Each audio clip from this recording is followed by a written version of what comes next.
چلو ہم صاحب آخر میں ایک سوال ہے جو میرے دل میں فلسطین کے بارے میں، کہ جو آج فلسطین میں غزہ میں ہو رہا ہے اور اسرائیل کی بربریت، یہ سارا کچھ، اس پر آپ کیا فرماتے ہیں؟ یہ مسلم ممالک، یہ ایٹمی طاقتیں، اس تعاون اسلامی ممالک صرف یہ اپنی ریاست بچانے کے لیے یہ کیا کر رہے ہیں؟ ان کو کیا مطلب کوئی دل ہلتا نہیں ہے؟ یہ جو اتنی ویڈیوز ہم دیکھتے ہیں اس پر آپ کیا کہنا چاہیں گے؟ اور یہ بھی بتائیں کہ ہمیں کیا یہ جو بائی کاٹ والا کہتے ہیں صرف بائی کاٹ ہی کرنا چاہیے یا اس پر کچھ آپ بیان فرمائیں؟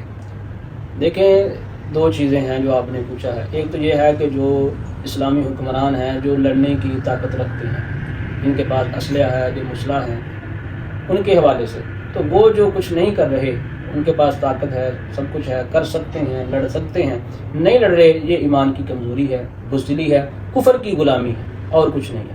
ٹھیک ہے، میرے خیال میں بہت کچھ کہا گیا، سب کچھ کیا گیا ان کے بارے میں، اس کے علاوہ اور کچھ نہیں ہے. ٹھیک ہے، اس حوالے سے میں نے کچھ اشعار لکھے ہیں، وہ میں آپ کو سنا دیتا ہوں. دنیا کے جابروں سے اکبر میرا خدا ہے.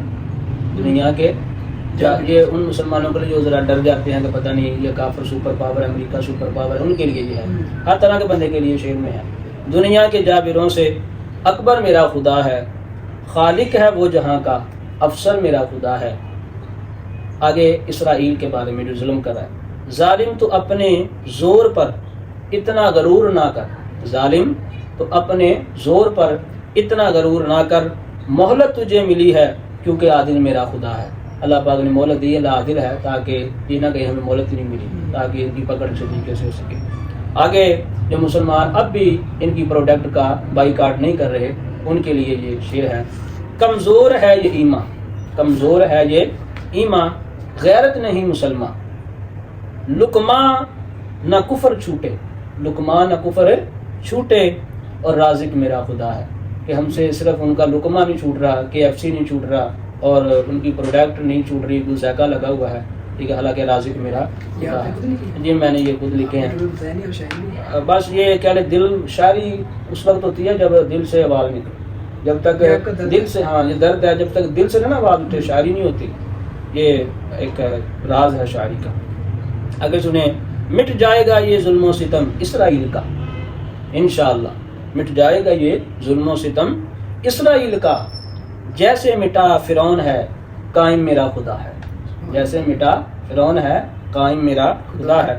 آگے یہ مسلمان جو حکمران ہیں، جو اس وقت خاموش تماشائی اور افواج جو ہیں اسلامی، ان کے بارے میں یہ آخری شعر ہے.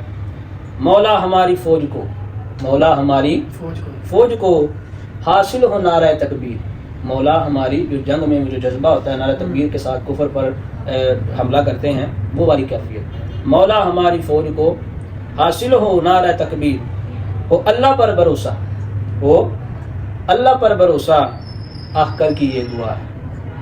تو یہ کچھ اشعار تھے کہ اللہ پر بھروسہ ہونا چاہیے، نہ کہ امریکہ کو دیکھنا چاہیے کہ یہ سپر پاور ہے. جب اللہ کو دیکھیں گے، نگاہیں ارادے جن کے پختہ ہوں، نظر جن کی خدا پر ہو، طلعت خیز موجوں سے وہ گھبرایا نہیں کرتے، وما علینا الا البلاغ.